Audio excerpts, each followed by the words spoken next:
10 Informal English Phrases and Conversation from EspressoEnglish.net.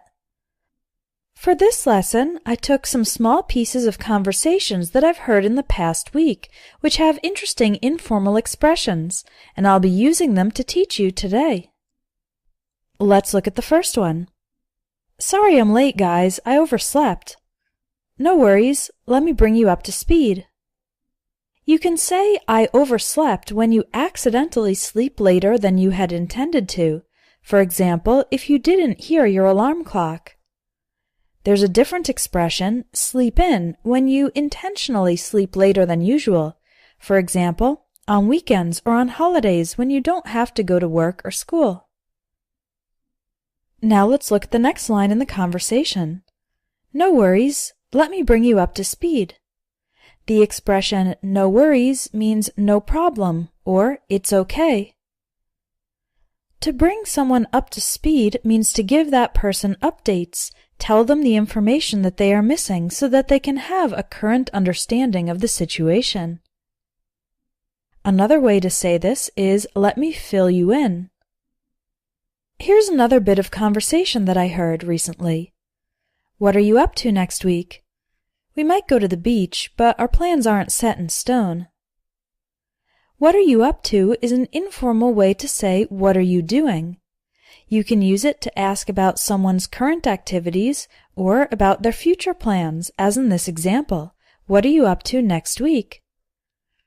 You can also say, what have you been up to lately, to ask about what the person has been doing in the recent past. The response is, we might go to the beach, but our plans aren't set in stone. If something is not set in stone, it means it is not yet confirmed or final and could be open to change. Here's another bit of conversation I heard when talking about a book. One person said, I didn't read the book, I just skimmed it. And the other person replied, okay, but you got the gist, right? To skim a book or article means to look over it quickly. When you skim, you don't read every word carefully, you just try to get an overall idea. To get the gist of something means to understand the central or the essential idea, even if you don't know all the details. This was a conversation I heard after attending a presentation. That presentation was way over my head. Yeah, I found it kinda hard to follow. If something is over your head, it means it was too difficult for you to understand. The word way can be used informally to mean very or much. For example, if something is way too expensive, that means it is much too expensive, not just a little bit, a lot. So this person is saying that the presentation was much too difficult for them to understand. The other person responded, yeah, I found it kind of hard to follow. The expression I found it in this context means I thought it was, or my opinion is that it was. And hard to follow means it was difficult to accompany the flow of ideas. The speaker is implying that the presentation was rather disorganized and unclear. Here's our final conversation.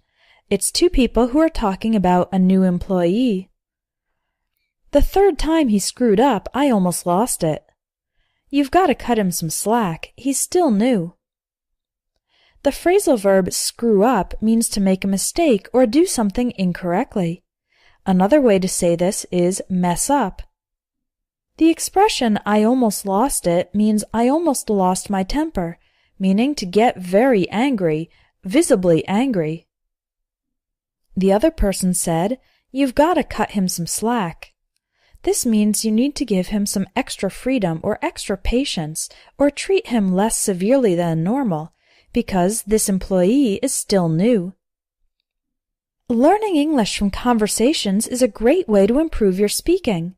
In the Everyday English Speaking course, you'll learn the phrases that native English speakers use in daily life. The lessons are based on dialogues. Visit EspressoEnglish.net, click on Courses, and look for the Everyday English Speaking course.